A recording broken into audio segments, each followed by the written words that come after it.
wararkii soo kordhay tan iyo intaynu kala maqnayn.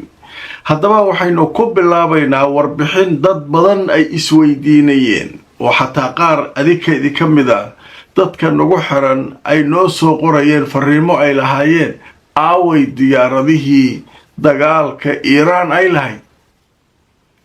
Iiraan de jabhad ma ahayn, dowlad weyn oo gobolka dowladaha ugu waaweyn ka mid ahayd, diyaarado tiro badan ay lahayd. aaway diyaaradahoodii dagaalka xagee aadeen, xagee gees? sida marka dad badan ay isu weydiinayeen ayaa laftirkoodu Mareykanka iyo Israa'iiliyiintu isu weydiinayeen aawa diyaaradihii Iiraan. diyaaradaha Iiraan tactic ka sameeyeen diyaaradaha hawada ku jira inay ka sarreeyaan. macnaha Mareykanka iyo Israa'iil waxay isticmaalayeen diyaarado technology-koodu sarreeyo, marka diyaaradahooduna muddo ayaa cunaqabatayn saarnayd, marka kama hortegi karin diyaaradahaas. inkastoo dagaalku intuu socday qaar ka mida diyaaradaha Iiraan la sheegay inay duqaymo ka fuliyeen qaybo ka mida gobolka oo saldhigyada Mareykanka ay weerarayeen. laakiin hadda xog ayaa soo baxday la leeyahay diyaaradahaas waa la qaaday, waxay geysatay Iiraan dalka Bakistan. saldhig weyn oo ciidamada cirka Bakistan ay leeyihiin ayaa 100 diyaaradood ku dhow la geystayba meesha la geystay. xogtii marka hadda waxaa soo qufay warbaahintii Mareykanka. waxay leeyihiin Iiraan diyaaradeeda Bakistan haysa waxba lagama burburinin. wax diyaarada oo Iiraan ay leedahay oo la taabtay ma jiraan. hadduu dagaalka joogsadana waxooda waa soo ceshanayeen. nimankan dee Bakistan iyo Iiraan xuduudda ay leeyihiin waa isku dhegan yihiin, laba wadan isku dhegan waay. halkaanay usoo duulayaan way soo galayaan, xataa waddan kale ma soo korbarayaan, haddana waa duulayaan xaggaasay aadayaan. marka Mareykanka waxay yidhahdeen Bakistaankan waana farsameeyeen. Bakistaanna marka waray soo saartay maanta ay leedahay waxaas wax ka jira ma jiraan. xilligii dagaalka socday annagu wax diyaaradaha oo ay Iiraan noo kaysata bale. hay diyaaradahan maxaa waay marka meesha yaala?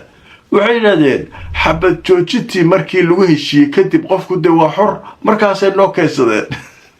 marka sheeko yaab leh ayaa halkaa ka dhacday. haddaba markaan idintu soo wararkii ugu dambeeyey telefishinka Aljazeera ayaa goordhow qoray wasaaradda arrimaha dibadda ee Bakistan ayaa diiday oo ka hor timid warbixin ay qortay CBS News, waxaana la sheegay inay ku saabsan tahay diyaaradaha Iiraan. haddaba Bakistaaniyiintu waxay diideen warbixinta lagu daabacay CBS News oo Mareykanka laga leeyahay. waxay sheegtay warbixinta in diyaaradaha Iiraan ay joogaan saldhig ciidanka cirka Bakistan ay leeyihiin oo la yiraahdo Noor Khan. haddaba wararkan ayaa waxa ay muujinayaan in xaaladda wadahadaladii Bakistan imika ay mugdi gelinayaan sida ay warbixinta Mareykanku ay sheegayso. laakiin Bakistaaniyiintu waxay sheegeen diyaaradaha halkan yaala ee Bakistan hadda aad ku arkaysaan waxay soo gaareen waqtigii xabad joojinta lagu heshiiyey kadib ay soo gaareen. mawjeeda marka meeshan farsamooyin badanaa jira. Bakistan alla keensaday hadhowna waa la ceshanaya. maxaa lagaaga burburinaaday diyaaradahaaga? maxaa diyaaradahaaga loo baabiinayaa? waa la qaxiyey, halkaasaa la geeyey. Bakistan maayadaa dagaal ku jirta, halkaasay u yaalaan. Mareykan iyo Israa'iil iyo halkan ha soo weeraraan. markuu dagaalka dhammaadana waxooda waa ceshanayaan. waa farsamo la yaab leh ayaa halkaa marka ka soo baxdaa la leeyahay. qodobka kale ee barnaamijkeenu ku soo qaadanayno, Iiraan waxay fasaxday 8 markab oo kuwa xamuulka ah oo Hormuz maray saacadihii la soo dhaafay. 5 way ka gudbeen oo dhanka iyo adduunka kale aadeen. saddexna dhanka khaliijka soo aadeen macnaha dowladihii khaliijka xaggooda soo aadeen marka sidaasay u qaybsamayeen leeyahay haddaba warbixinta waxaa qortay goordhow aljazeera waxaa leeyahay bayaan ay soo saareen hay-adaha ka shaqeeya dhinaca safarada maraakiibta caalamka ayaa waxay sheegeen in 8 markab ay ka gudbeen marinbiyoodka Hormuz shalay oo isniin ahayd waxaana la sheegay in shirkadaha 8 markab iskale 5 ka mid ah ay ka gudbiyeen iyadoo 3 ka midna dhanka khaliijka ay soo aadeen oo marka halka ay soo galeen marka Hormuz iyaduna Iran waxay kala tuuranaysaa xisaabaadkeeda meel u saaran nin walba waa idin sheegay markii horeba waxa loo soo diraa email wixii soo buuxinaya wixii xisaaba khidmad laga rabo tuuraya qolooyinka cadawga ku Iran haduusan ku jirin yalla soco alle halkaas uu ka soconaya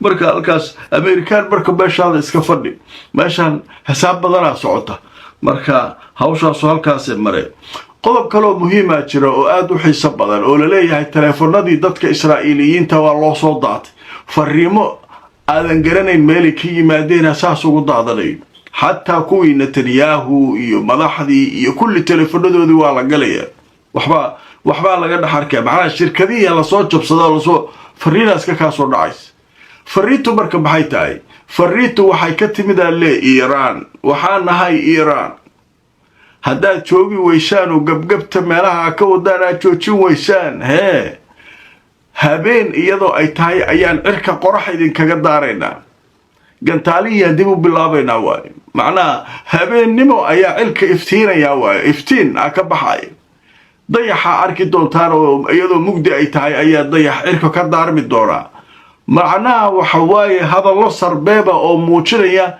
gantaalihii ayaanu dib isu celinaynaa haddaad joojin weysaan waxa aa wadaan haddaba markaan idin tuso wararkii ugu dambeeyay sheekada laga qoray warbaahinta Israa'iil ayaa saakay tabinaysa fariimo ka yimid dhanka Iran inay soo gaareen telefoonada dadka Israa'iiliyiinta ah kuwaas oo ugu hanjabaya in sawaariiqdii ay soo noqon doonaan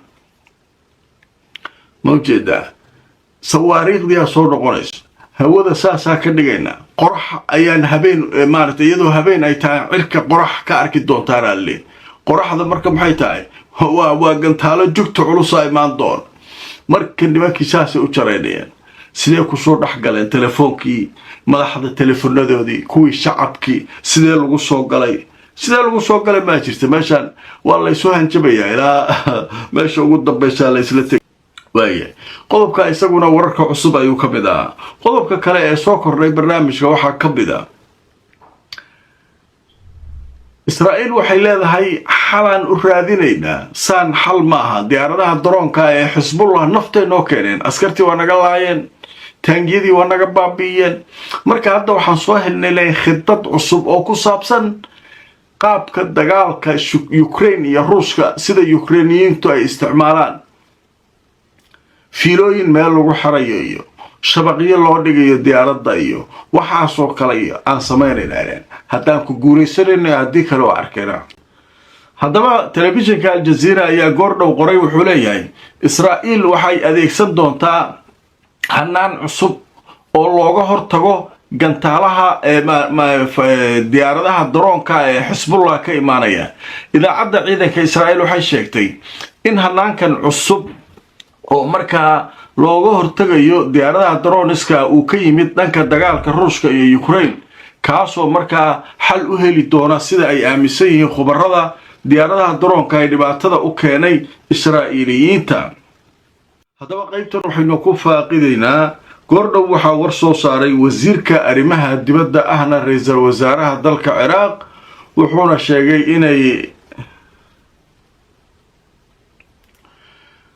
kulanti wanaagsan asxaabay meel kastoo naga daawanaysaan waxaynu maraynaa qaybihii ugu dambeeyay barnaamijkeena ugu horeeya maanta oo talaadaan idin soo gudbanayno haddaba qaybtan waxaynu ku soo qaadanaa alaaba wararkii ugu waaweynaa ee soo kordhay intaanu barnaamijka ku jirnay haddaba ra'iisul wasaaraha ahna wasiirka arrimaha dibadda ee dalka Qatar waxa uu sheegay dawladdiisu in ay taageerayso dadaalada Pakistan ay wado oo ku saabsan xal u helidda xiisadda colaadeed ee ka jirta gobolka bariga dhexe iyo sidii loo furi lahaa arinta ku saabsan Hormuz. Arrinkanna marka waxa uu yimid booqasho uu ku tagay dalka Qatar wasiirka arrimaha dibadda ee Turkiga Hakan Fidan oo ay goordhow shir jaraa'id wada qabteen. barnaamijkaygii ugu horreeyay maanta talaada asxaabay waa naga intaa.